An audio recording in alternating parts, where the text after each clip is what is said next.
All right, here we go. My 10,000 milliamp packs. Up the head speed to 1250. My new powder coated landing gear. We'll see how it goes.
So 1250 seems to work better.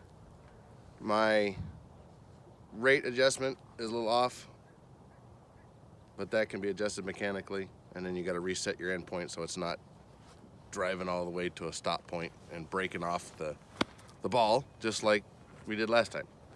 So, I don't know, successful flight. We'll find out how much I pulled out of the 10,000 milliamp pack with a 5-minute flight. Cool. Okay, so out of that 5-minute flight, I pulled out about 60%, so roughly 50, because I was at 90% to begin with on the packs. So about 60% on a 5-minute flight out of those 10,000 milliamp packs. It's a little nose heavy, but it flies super smooth.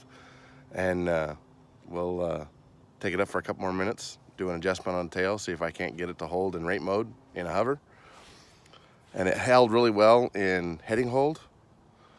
I didn't have any of the problems like you would think that it would, like we've been having. So, you know, I had it at 1200 RPM. I upped it to 1250. I was going to go to 1300 because I thought I was at 1235 already, but 1250 seems to be really good. It does have a little bit of a weird shake, but it has been through a crash, so like maybe something's bent, who knows. And we'll fire up another flight and for a couple more minutes and see how it goes.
All right, that was 9 minutes of flight time minus the spool up. Well, no, it doesn't count for the spool up. So spool ups and spool downs, it doesn't count. So 9 minutes of actual at flight RPM. And we'll see how many milliamps left in that damn thing.